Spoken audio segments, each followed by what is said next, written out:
Hoy nos acompaña Alberto Garrido, catedrático de Economía Agraria de la Escuela de Ingeniería Agronómica, Alimentaria y de Biosistemas, además investigador del CEGRAN y director del Observatorio del Agua, además también de vicerrector de Calidad y Eficiencia de nuestra universidad.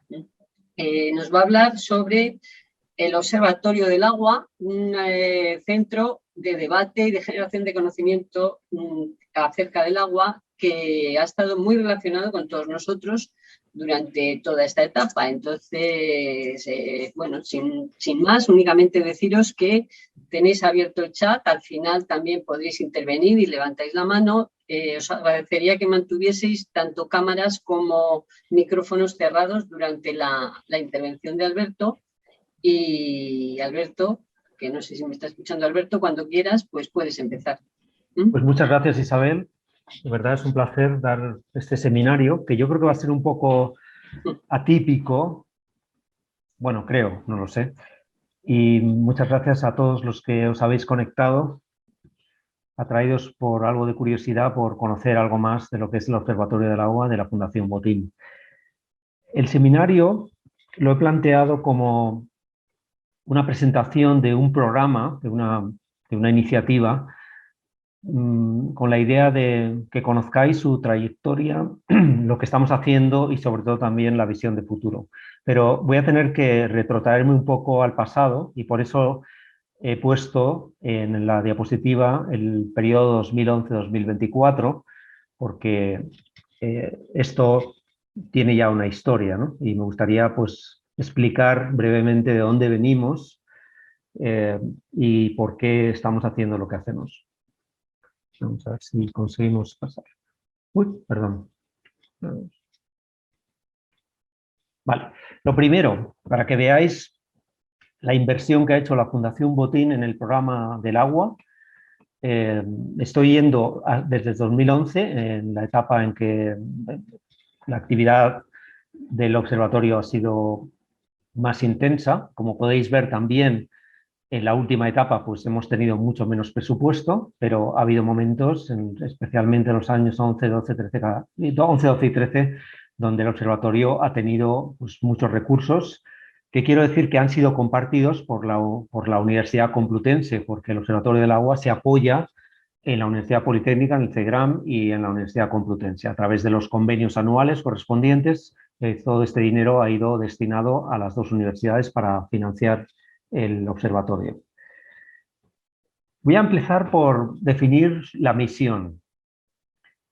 El concepto de think tank yo creo que está un poquito de moda y yo creo que todos conocéis. Es una organización que pretende influir, que pretende tener impacto, que pretende crear opinión. Pues bien, esto es lo que el observatorio pretende, ser un centro de excelencia que contribuya a la mejor gestión del agua en España y en otros países, con básicamente tres misiones. Primero, generando conocimiento técnico-científico. Segundo, sirviendo de plataforma para el diálogo y el debate.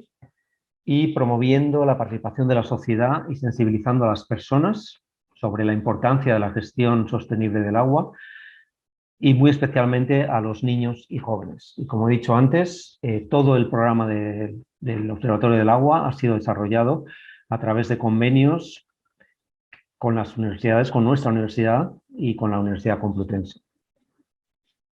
En particular, los objetivos han sido contribuir a los debates actuales y emergentes que permitan mejorar e impulsar una mejor política del agua. Para ello, pues hemos pretendido ser un laboratorio de ideas para la innovación, ser un lugar de encuentro para el debate entre expertos nacionales e internacionales, unos debates que siempre han estado presididos por la pluralidad de opiniones, por el contraste y por el respeto a la opinión de cualquier persona que ha participado, pero sí también con la idea de evitar la demagogia y tratar de organizar debates que se sustanciaran en el conocimiento y en la realidad. Y por último, contribuir a la transferencia de nuevos conocimientos a la sociedad en general, a los gestores del agua, muy en particular, poniendo el acento en la gobernanza y en el uso sostenible de los recursos. Bien, he separado estas, digamos, dos etapas del observatorio, una que abarca desde que nació, desde que se creó formalmente en 2008 y que terminó en 2016, cuando la dirección del profesor Ramón Llamas, que falleció en diciembre del año pasado, y yo como subdirector, pues desarrollamos proyectos sobre aguas subterráneas, sobre el comercio de agua virtual y la huella hídrica, sobre gobernanza y política del agua. Y en la última etapa de Ramón también se trabajó en cuestiones relacionadas con la ética del agua, porque Ramón ya en su última etapa, pues, digamos, tenía mucho más interés en estas cosas. Quizá es interesante decir por qué la Fundación Botín, una fundación privada, eh, privada porque es propiedad, digamos, de la familia Botín, ¿por qué se interesa por trabajar en temas de agua? Dado que es una fundación que dedica casi todos los recursos, pues, al ámbito de la educación, al ámbito del arte, en particular el Centro Botín de Santander, pues prácticamente es más del 50% de lo que gasta la fundación, también en educación, como he dicho, en ciencia y medicina, y más o menos el presupuesto que tiene la fundación puede que sea unos 25 millones de euros al año, o sea que es un recurso bastante grande. Bueno, pues como decía, ¿por qué la fundación empezó a trabajar por el agua? Bueno, pues la historia quizás es interesante porque en un momento dado Emilio Botín hijo, no el que falleció hace unos años, que era digamos, la persona que en el patronato se encargaba de desarrollar los programas, pues Emilio Botín padre manda a Emilio Botín hijo a Nueva York a pasearse por las fundaciones Rockefeller y otras Brookings, otras importantes fundaciones, para preguntarles en qué trabajaban. Y me parece que fue en la Fundación Rockefeller cuando las personas que lo recibieron le dijeron: ustedes tienen que trabajar en temas de agua porque esto va a ser un problema en el futuro. Y entonces, cuando esta persona vuelve a Madrid, pues plantea al patronato de la fundación que había que trabajar en temas de agua, y es cuando contactan con el profesor Llamas, que era en aquel momento catedrático de hidrogeología en la Universidad Complutense, y desde el año 99 la Fundación Botín ha financiado proyectos desarrollados por el profesor Llamas, y ya formalmente el observatorio se crea en la fundación como un área de trabajo en el año 2008. Entonces he puesto ahí ese libro Water Footprint and Water Trade in Spain, porque es un libro que hicimos en los años 7, 8, 9, se publicó en el año 10, me parece, sí, en el año 10, y que yo creo que es una de las cosas más importantes que hizo la Fundación en la etapa en la que yo ya estaba trabajando, por dos motivos. Primero, porque, como veis, a pesar de los años que tiene, pues sigue teniendo pues muchas consultas. Es un libro muy, muy consultado. Y yo creo que lo más importante, la contribución más importante de este libro fue que poner en relación el consumo del agua para la producción de alimentos, sobre todo, y el comercio agrícola, y lo que se llamó en aquella época, o empezó a llamarse, el comercio de agua virtual, es decir, el agua que está embebida o incardinada en los productos, especialmente agrícolas, que son los que más agua virtual tienen, y la relación que tiene la escasez de agua con la forma de mitigarla a través del comercio de materias primas agrarias, ¿no? Entonces nosotros pusimos esos datos en aquella época, publicamos el libro y, como he dicho, pues tuvo mucho impacto, pero sobre todo lo que permitió ver, en el caso de España, que es un país que es semiárido y que dedica muchos recursos hídricos a producir alimentos en el ámbito del regadío, pues que el comercio de agua virtual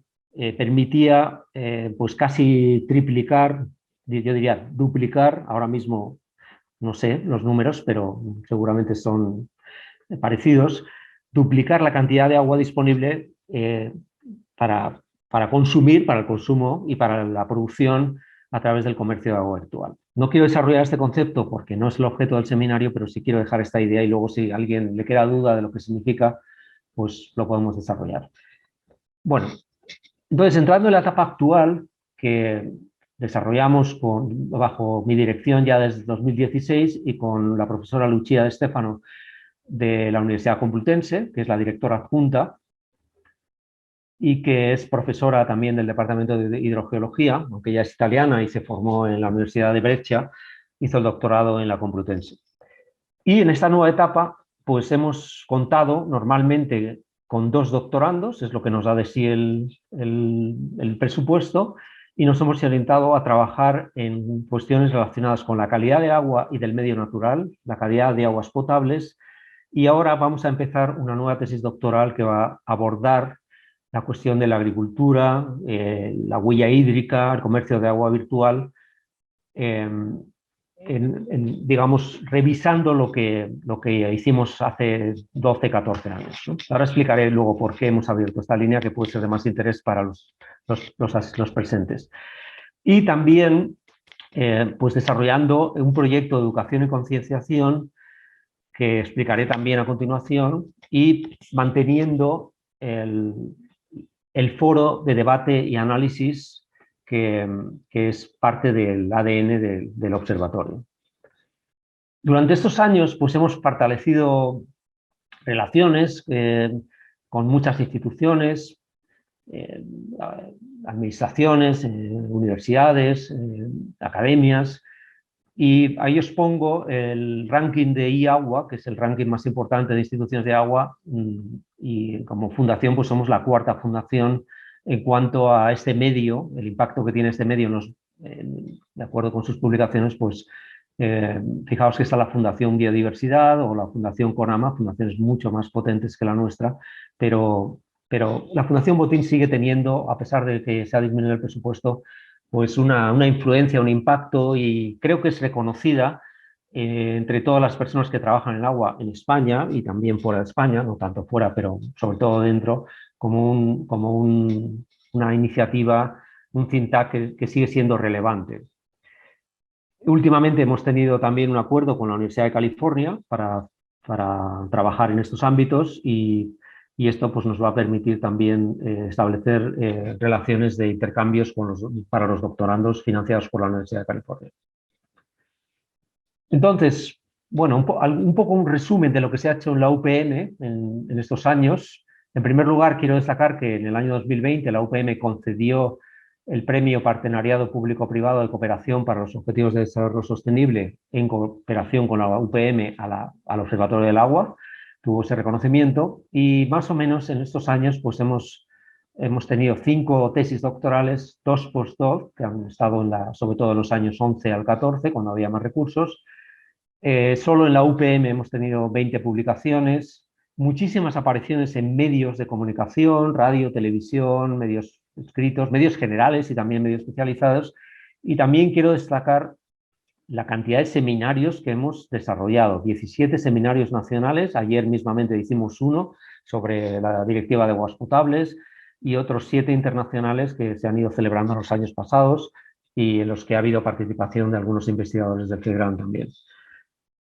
Bueno, continúo. Ahora voy a presentar muy en síntesis lo que hemos hecho en cuanto a aportaciones científicas.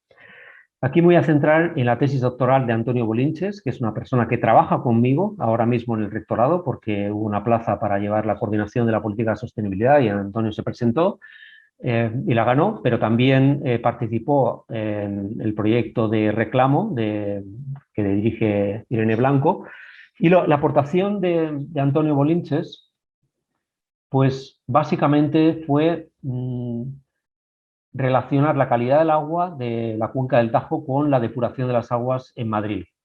Y tengo que decir que esta tesis, aparte de las publicaciones que se obtuvieron, pues ha tenido muchísimo impacto en la gestión del agua, en el canal de Isabel II, en la Comunidad de Madrid, en la Confederación del Tajo, porque fue realmente la primera persona que puso números al impacto que la depuración del agua de las 5 o 6 grandes depuradoras de Madrid tendría en el Tajo, aguas abajo de Aranjuez, podemos decir Talavera y Toledo, que son los puntos críticos de la cuenca del Tajo. Entonces, esta tesis, pues yo creo que podemos decir que redefinió por completo esa idea del impacto que tiene el ciclo urbano del agua y sus efectos en el Tajo. Esta tesis se leyó en 2020 y posteriormente hay otra tesis doctoral de Gabriel Melger que va a leer ahora y que hizo más o menos un proyecto con la misma vocación, pero relacionado con los caudales ecológicos. Es decir, esta tesis ha obtenido 3 publicaciones muy relevantes sobre la aplicación del Real Decreto del dominio público hidráulico y de las instrucciones de planificación en España sobre la implementación de los caudales ecológicos. Y también ha tenido mucho impacto porque ha sido publicada y ha habido pues, unos cuantos artículos publicados en Agua de divulgación sobre los resultados de la tesis y de los artículos que han permitido pues, tener una visión completa de lo que es la implementación de los caudales ecológicos. No entro en detalle tampoco porque luego si queréis puedo hacerlo. Yo no he sido codirector de ninguna de estas 2 tesis que se han leído en la Universidad Complutense, pero sí conozco, y soy autor de algunos artículos, pero no de todos. Pero conozco el detalle de trabajo de estos 2 doctorandos. Y como última tesis doctoral también prevista para leerse en el año 22, de Carlota Valerio, de esta tesis que se presenta en la Universidad Complutense, también esa soy yo codirector, y aquí lo que estamos haciendo es preguntándonos cuál es el estado de los ecosistemas hidráulicos. En particular, ha habido dos artículos, uno sobre la cuenca del Tajo y otro sobre la comunidad autónoma de Castilla-La Mancha, con una aplicación que yo creo que ahora mismo cada vez es más popular y más utilizada, que es las técnicas de Machine Learning. Aquí lo que Carlota está tratando de hacer en su tesis, en estos 2 artículos, es encontrar cuáles son los factores explicativos de los diferentes estados de calidad ecológica y de calidad de las aguas, incluso de la fauna, con un recorrido de tiempo y con una variabilidad espacial muy detallada con esas técnicas. Pero además, y en su tercer artículo, el que estamos terminando, ha hecho un trabajo en colaboración con el Politécnico de Milán que trata de optimizar las reglas del trasvase Tajo Segura. Y creo que aquí, no lo sé si lo lograremos o no, pero creo que este artículo va a tener muchísimo impacto. Porque en resumen, las técnicas de optimización que han desarrollado los colegas de Milán vienen a concluir en la aplicación específica del trasvase, de la operación del trasvase Tajo Segura, que si bien los objetivos que se pretenden para el trasvase Tajo Segura y los entornos de la zona de origen en la parte alta del Tajo y en toda la cuenca del Tajo, así como el entorno receptor en la cuenca del Segura, como digo, estos objetivos no son compatibles entre sí, es decir, son incompatibles. Es verdad que las reglas que hay actualmente definidas y que se acaban de aprobar por el Ministerio de Transición Ecológica son mejorables. Y Carlota lo demuestra en su tesis. Es decir, que hay un tipo de gestión que puede mejorar la consecución de estos objetivos que, como he dicho, necesariamente son todos ellos incompatibles. Pero que esa incompatibilidad se puede ver matizada y mejorada con esta nueva, digamos, regla. En definitiva, y en síntesis, sin entrar en detalle, lo que Carlota aporta es que una gestión anual, como hace el gobierno, definiendo una cantidad a trasvasar al año que se separa mensualmente, es débil, digamos, muy mejorable si la gestión se hace en una escala de tiempo más corta.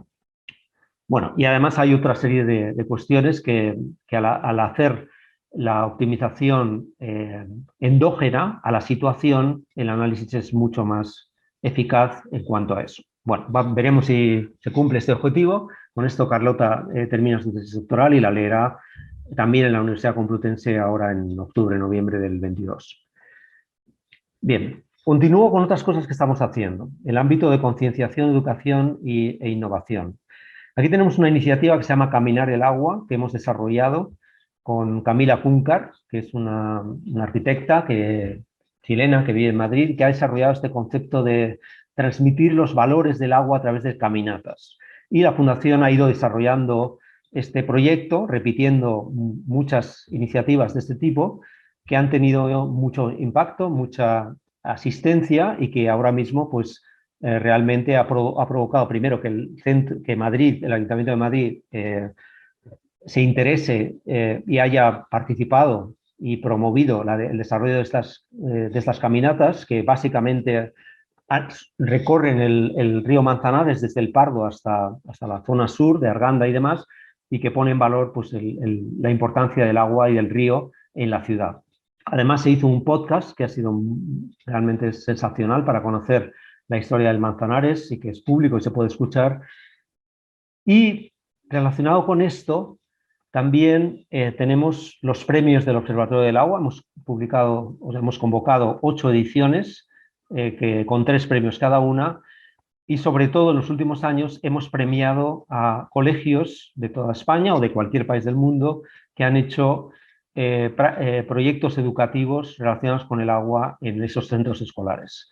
En estos años pues, se han recibido muchas candidaturas a estos premios, que ya, como digo, pues este año es la 8ª edición, y desde hace 3 o 4 años, no recuerdo exactamente, pues hemos premiado a un centro escolar que ha utilizado el agua como un vehículo de enseñanza y de concienciación. Bien, hablamos un poco del futuro. He dicho que el observatorio tiene una directora adjunta, que es Lucía de Stefano, un director que soy yo, y 2 doctorandos. Uno de ellos es Delia Andries, que está ahí en la foto, y que va a trabajar durante estos 2 años, ella ha empezado en diciembre, en la aplicación de la Directiva para Consumo Humano y el Real Decreto sobre nitratos como retos relevantes. Básicamente, esta directiva se aprobó en el 2020, es significativo que la Unión Europea apruebe una directiva de agua para consumo humano, muy inspirada en el objetivo de proteger la salud de las personas y con un telón de fondo que es el deterioro de las aguas potables. Todos en España pues, podemos saber o conocer o imaginar cuáles son estos factores que amenazan la calidad de las aguas potables y, por ende, la calidad, digamos, del agua para consumo humano.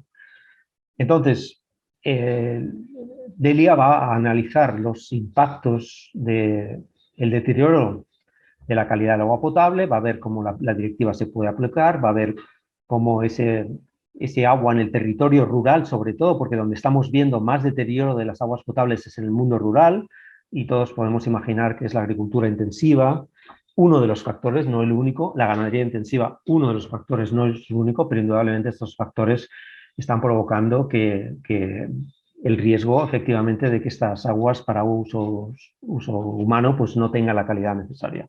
Lo cual obliga al tratamiento, no quiere decir que sean insalubres.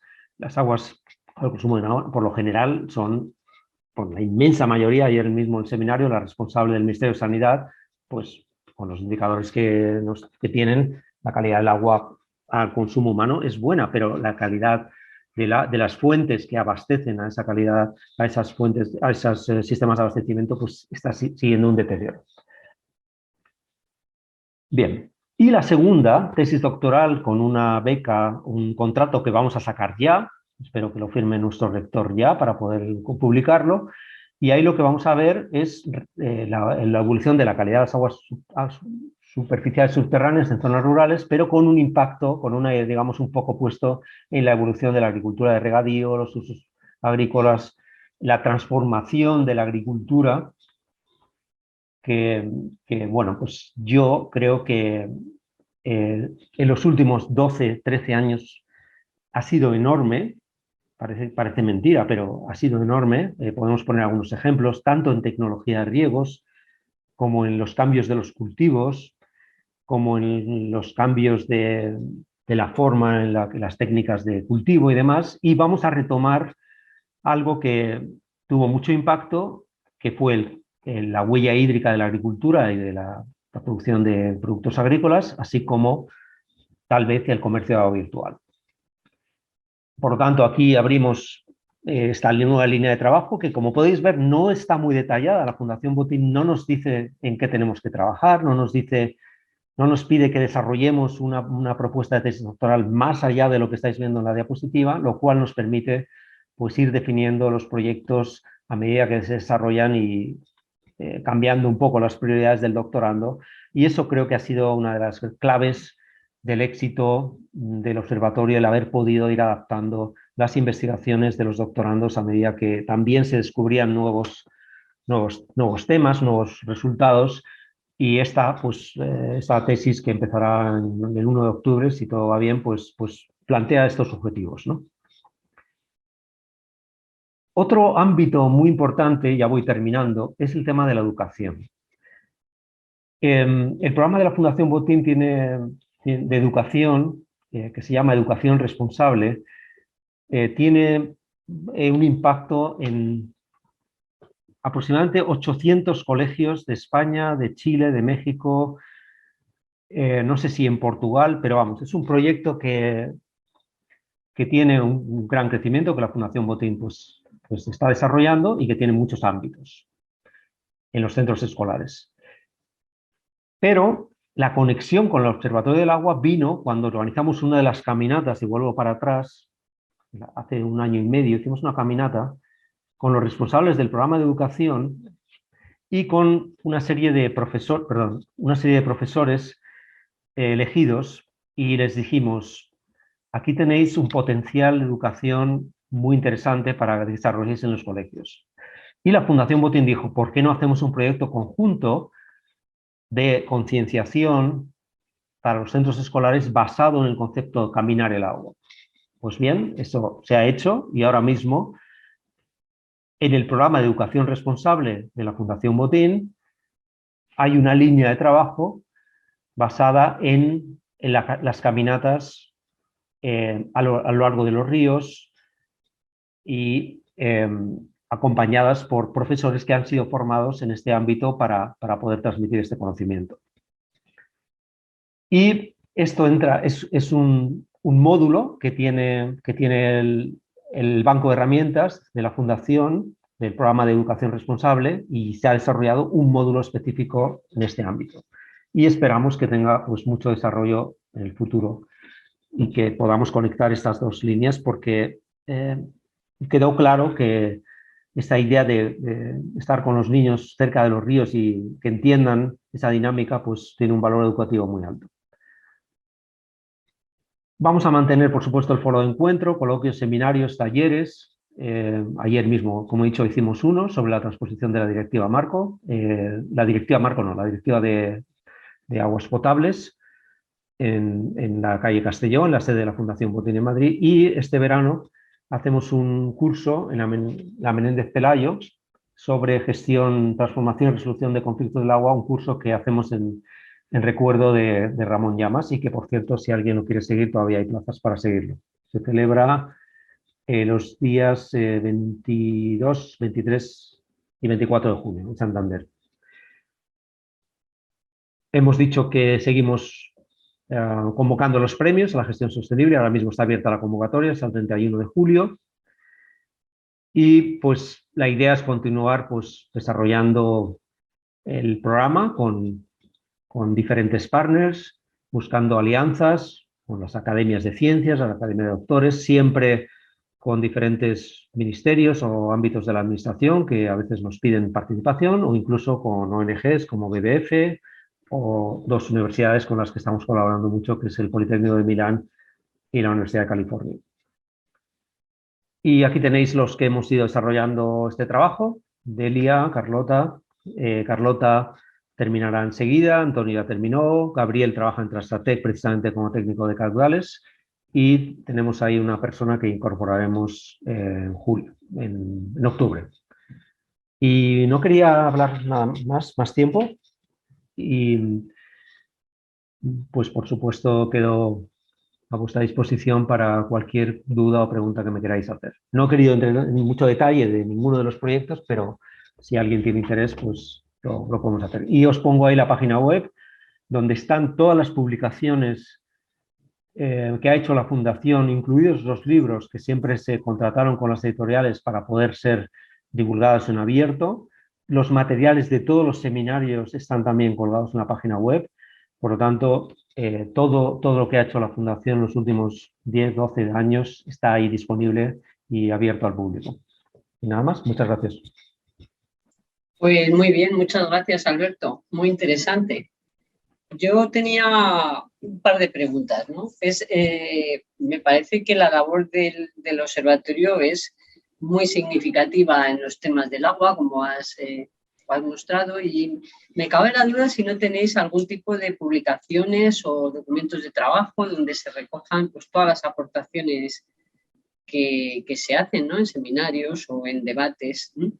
Eso a un lado. Y luego también, cuando nos has contado la evolución, la reducción de presupuesto tan significativa es debido a un, no sé, a nuevas, a temas relacionados con el menor interés de estos temas para la Fundación Botín, o es que sencillamente es suficiente, vamos, o al revés, ¿no? Cuando antes había mucho es que había proyectos en marcha que así lo demandaban, sencillamente. Bueno, contesto la primera pregunta. Es efectivamente todo lo que ha publicado la Fundación, incluido papeles de trabajo, todo eso lo tenéis disponible en la página web. Ajá. Libros, artículos, papeles de trabajo, así como las presentaciones de todos los seminarios, de todos los ponentes, están colgadas en la página web. Entonces, todo eso es una de las cosas que la Fundación siempre ha cuidado, y el Observatorio del Agua desde la época de Ramón pues nos ha parecido que era muy importante y muy valioso dejar ahí constancia de todos, quién participaba en cada seminario, quién ha hecho papeles. No sé, por recordar a alguien de los más viejos de los que estamos aquí, pues hay un papel de Carlos Thió, por ejemplo. Cuando el proyecto de aguas subterráneas del año 99, pues hubo un seminario que hicimos sobre aguas subterráneas y agricultura, y se invitó a Carlos Thió y hizo un papel y está publicado, está en la página web del papel. Lo que se llamó papeles de aguas subterráneas, luego en la época de Ramón, y luego le llamamos papeles de agua virtual, me parece que se llamó, una colección que por ahí en el CEGRAN incluso habréis visto algunas copias en papel. Entonces está todo. Y la otra pregunta sobre la reducción del presupuesto, pues hombre, yo creo que primero la crisis económica, dado que la Fundación vive de los dividendos del Banco de Santander, pues evidentemente hubo con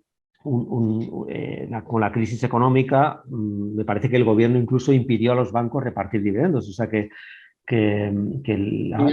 la Fundación tuvo unos años que no tuvo recursos. Y coincidió también con la construcción del Centro Botín de Santander, que los que habéis ido a Santander pues lo habréis podido ver, es una obra de un arquitecto, Renzo Piano, es una obra extraordinaria en la ciudad, en el centro de la ciudad, en Paseo de Pereda, y el Centro Botín costó muchísimo más de lo esperado por la complejidad arquitectónica, etcétera, y eso llevó asociado el impulso a los programas de arte Ya. relacionados con el Centro Botín. Por lo tanto, pues ya con la salida de Ramón y las prioridades de la Fundación, pues hemos tenido que vivir con mucho menos presupuesto. Pero aún así, yo tengo que decir que no es lo mismo tener medio millón de euros en un año que tener 80.000 euros, pero la Fundación siempre ha querido que mantengamos el programa del agua, y nos hemos podido mantener con esta situación. A veces hemos encontrado partners para hacer cosas en conjunto.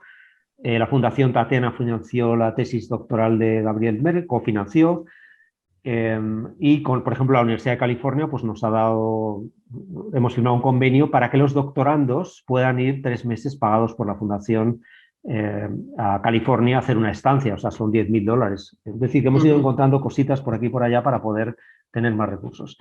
Pero repito, yo no me quejo de esto, hemos podido mantener y siempre hemos podido apostar por doctorandos, lo cual quiere decir que aunque hagamos convenios anuales de renovación anual, al tener un contrato de doctoral, el compromiso son 3 años, es decir, que digamos que el compromiso va más allá de los convenios, ¿no? O sea que, bien, yo creo que esas son las circunstancias, ¿no? Y no nos quejamos. Hemos mantenido el programa vivo todos los años y hemos podido seguir haciendo cosas.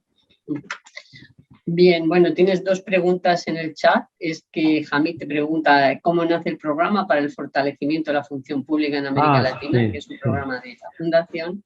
Y Bárbara, dado el impacto de la investigación sobre huella hídrica y comercio de agua virtual, ¿por qué no continúa y si existe alguna posibilidad de retomar esta línea de investigación? Vale. Bueno, contesto a Hamid. Es verdad que ese otro programa no lo he mencionado, el programa de fortalecimiento de la función pública en América Latina es un programa extraordinario, un programa dirigido a jóvenes con vocación por la función pública de cualquier país de América Latina y que son seleccionados, son 25 o 30 cada año, seleccionados ante 1.500 candidatos que vienen preseleccionados por sus universidades y demás, y se les ofrece un programa de formación de 3 meses o 4 meses por España, por Bruselas, a veces en América, y esas 30 personas se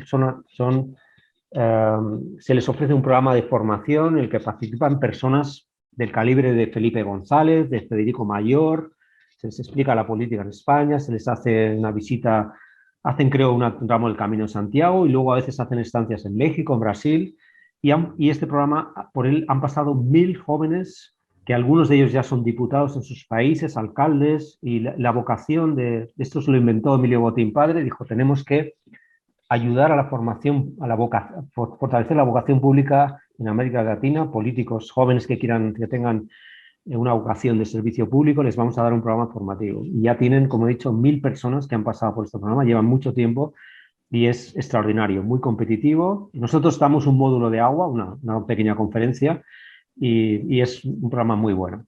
La pregunta de Bárbara, ¿por qué no hemos seguido? Pues precisamente ahora es el momento de retomar esta cuestión del comercio de agua virtual y la huella hídrica, porque yo creo que ahora la visión que vamos a tener es muy, muy distinta en España. Yo creo que estos 12 años, estoy seguro, he mirado algunos datos, pero no los tengo todavía sistematizados. Cuando llegue el doctorando, pues lo podrá hacer. Pero yo creo que ha cambiado muchísimo la agricultura, el tipo de comercio, y vamos a poder revisar esos resultados del famoso libro que os he presentado antes, del que me siento más orgulloso por el impacto que ha tenido, y lo vamos a retomar, efectivamente. Muy bien, pues muchas gracias. Si alguien quiere intervenir directamente, pues puede hacerlo, levanta la mano o... Yo si no hago más comentarios. Sí, puedes hacer porque no hay más preguntas. Mientras no haya preguntas, pues hago. Vale. Una cosa que le he dado atención es el tema de la divulgación. Y os voy a poner un ejemplo. Algunos os acordaréis, los que lleváis más tiempo en el CERAN, de Daniel Chico. Daniel Chico hizo la tesis sobre la huella hídrica, pero hizo un trabajo en particular del cálculo de la huella hídrica de los pantalones vaqueros, incluyendo la producción de algodón. Pues esa tesis se leyó hace muchos años y ese artículo se publicó en el año 14 o 15. Bueno, pues yo todavía respondo a medios de comunicación, de radio, televisión y medios sobre ese artículo de los 2.000 litros de huella hídrica de un pantalón vaquero. Es decir, que hemos tenido la idea de que el trabajo del observatorio tenía que llegar a la gente, tenía que producir resultados que impactaran y que con la ayuda de la comunicación, tanto del CERAN, que nos ha ayudado muchísimo, como de la Fundación Botín, pues hemos podido divulgar resultados que en un ámbito de journal, pues luego acaban en periódicos, prensa y televisión, y el número de impactos que ha habido, pues yo lo guardo y tengo un montón de cosas de medios generales, no digo de medios específicos, medios generales. Bueno, te preguntan también si el programa, entiendo que es el programa para el fortalecimiento de la función pública. No, es para personas de América. Sí, no es para españoles. Pues no hay más preguntas, Alberto, lo cual no refleja el escaso interés, sino que nos has dejado impactados. Bueno, yo creo que lo que podemos hacer, si queréis, es cuando las tesis nuevas, cuando vayan avanzando, no digo ahora, pero sí dentro de un año, año y medio, pues ya esos resultados, pues presentarlos, o sea, hacer otro seminario más académico, más focalizado en alguno de los artículos que vayamos haciendo, y así pues generar más preguntas, sobre todo de algunos de los que estáis ahí, como que sois especialistas en producción agrícola, en tomas de agua y demás, pues a lo mejor ir a cuestiones más en profundidad, pero la idea del seminario era contar un poco la historia del observatorio y eso es lo que trataba de hacer. Muy bien, era lo que te pedimos, ¿no? Muchas gracias. Yo te tomo la palabra para un futuro. ¿Tenemos tiempo? Sí, claro, yo tengo tiempo. ¿Una pregunta? Sí. Tenga, Tomás, pregunta. No, últimamente por razones que Alberto sabe, tengo que estar mirando un poquitín más el tema del agua. Se ha hablado mucho del aspecto cantidad, Has hablado del aspecto calidad de agua urbana, pero también hay bastante ruido en torno a la calidad del agua agrícola y en particular a nitratos y el hecho de que España esté 2 veces ante la Corte de Justicia Europea por el incumplimiento, entre otros, de una directiva de 1991, pues también hace aún más complicada el tema. Entonces me gustaría que si pudieras abordar también el tema de evolución de la calidad del agua agrícola, al lado de la primera pregunta. Y segunda pregunta,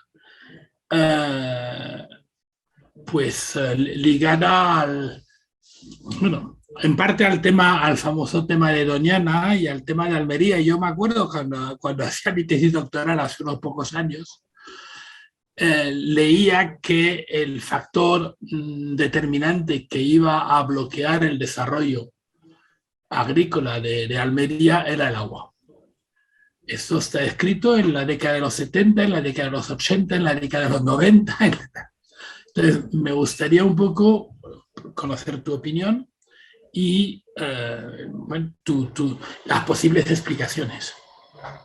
Bueno, contestando a la primera pregunta, nosotros en la tesis de Carlota, pues se verifica que en los ámbitos que ella ha estudiado, que es la cuenca del Tajo y el territorio entero de Castilla-La Mancha, que tiene varias cuencas y que es bastante grande, de acuerdo con las últimas evaluaciones de las 2 rondas de planificación de la Directiva Marco del Agua, no la de aguas potables, sino la del 2000, la calidad del agua en general en España no ha empeorado mucho. Es decir, que si miramos los informes, no ha empeorado mucho. En algunas zonas incluso ha mejorado. En Europa tampoco ha mejorado mucho. Es decir, que después de 22 años, la calidad de las aguas en Europa no ha mejorado. Es decir, este es un problema europeo serio.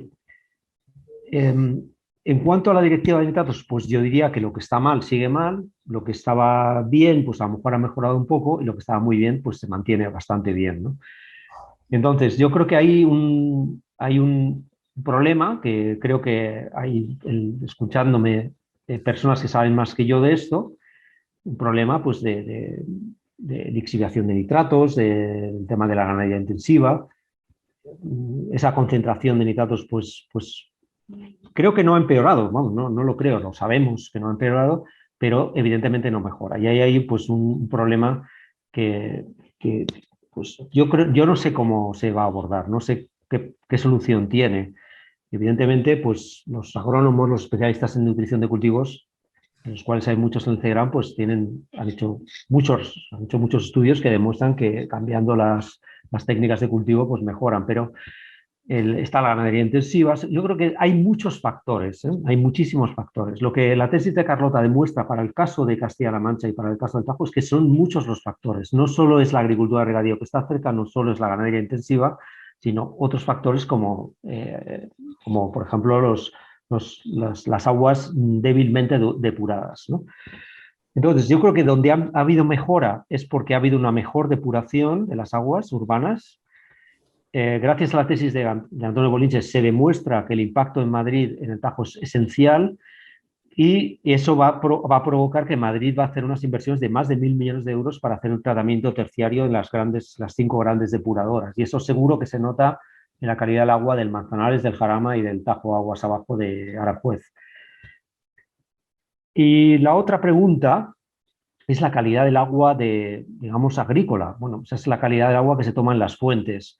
Y ahí, pues yo creo que se aplica lo que he contestado ahora. Pues efectivamente, pues hay una calidad que la directiva Marco, los informes que hace España y que presenta, pues son súper detallados, y como he dicho, pues hay deterioro en las partes, los ríos, cursos bajos de los ríos que no acaban de mejorar, y unas mejoras en los cursos medios y unas buenas calidades en los cursos altos, como es lógico. Pero ahora mismo yo creo que no hay una solución, no hay todavía una política que logre revertir esto. Y esto, yo lo digo, se aplica a Europa también. Evidentemente, cuanto más depuración haya aguas subterráneas, perdón, de aguas urbanas, pues evidentemente el impacto es muchísimo, muchísimo mayor. Añado un elemento que es que contamos en Caminar el Agua, lo cuentan Camila y Lucía sobre todo, y es que si miráis el Manzanares, aguas abajo de Madrid, el 90% del caudal del Manzanares, aguas abajo de Madrid, son aguas depuradas. Es decir, son aguas que han sido tomadas en la Sierra de Madrid, distribuidas en la red de distribución de Madrid, depuradas y soltadas no muy lejos del CEGRAM, por cierto. Como todos sabéis, hay una gran depuradora ahí. Y ese paseo nos permite ver el flujo de agua que suelta esa depuradora. Pues evidentemente el nivel de depuración es lo que explica la calidad de agua del Manzanares, y si me apuras la del Jarama, y si me apuras la del Tajo aguas abajo. Por lo tanto, la mejora en la depuración de las aguas urbanas pues se va a notar, pero el regadío, la agricultura y la ganadería están extendidas por todo el territorio. Por eso el ámbito rural es mucho más difícil de abordar que el ámbito urbano, porque el ámbito urbano tiene las poblaciones y su volumen muy bien localizadas y las depuradoras muy bien localizadas, pero el ámbito rural, como todos sabemos, pues está extendido por todo el territorio. Pues muy bien, muchas gracias. ¿Alguna otra pregunta? Era Almería. Perdón, no, Almería, sí. Sí. El proyecto de aguas subterráneas que inició Ramón en el año 99, el proyecto Aguas Subterráneas, que se desarrolló en el 99 hasta el 2003-2004, tiene muchísimas publicaciones, en particular de Almería, del uso intensivo. Y ahí ya se vio algo que tú has dicho y que Ramón siempre decía, y que él documentó y que tú tienes bien memorizado, y es que cuando en Almería había 5.000 hectáreas decía que eso estaba llevando al límite físico, luego había 10.000, luego 15.000, y yo creo que en Almería ahora mismo igual hay 30 o 40.000 hectáreas. Estoy tirando de hoy, a lo mejor me estoy equivocando, pero creo que no. Es decir, que el sistema no ha encontrado un límite. Evidentemente hay otros límites que se han sobrepasado, pero el agua no ha sido un factor que ha impedido un desarrollo en Almería de la agricultura intensiva hasta el volumen a la superficie de invernadero y de agricultura protegida que hay ahora mismo. Pero eso ya Ramón lo anticipó y lo escribió hace muchos años. El caso de Doñana, que lo ha documentado muchísimo el profesor Custodio, que es el gran coautor de Ramón en Aguas Subterráneas. De hecho, su libro sobre aguas subterráneas es un clásico que se lee en todo el ámbito de habla hispana, Custodio Llamas, de Aguas Subterráneas. Pues el profesor Custodio de Barcelona, de la Politécnica de Cataluña, pues lo ha estudiado muy a fondo. Ahí sí claramente está muy documentado cuál es el límite hidrológico del sistema, y evidentemente pues, la expansión de Doñana, la expansión, perdón, de los cultivos de fresa y otros, pues son los que están provocando pues, un riesgo alto de que Doñana pues, tenga impactos ya irreversibles. O sea que eso está perfectamente documentado. Hace falta una voluntad política de abordarlo. Pues muy bien, muchas gracias. De nuevo, ¿alguna otra pregunta? Pues Alberto, parece que no hay más preguntas. Yo te agradezco la participación en el seminario y os pediría, si queréis, pues que deis las cámaras y quitéis el micrófono. Bueno, pongáis el micrófono, perdón, al revés. Y nada, te despidamos. Si no hay alguien más. No se te oye, Tomás, porque no has quitado el micrófono. Sí, he quitado el micrófono. Gracias. Es un aplauso sordo. Muchas gracias. Bueno, un placer. Gracias. Gracias.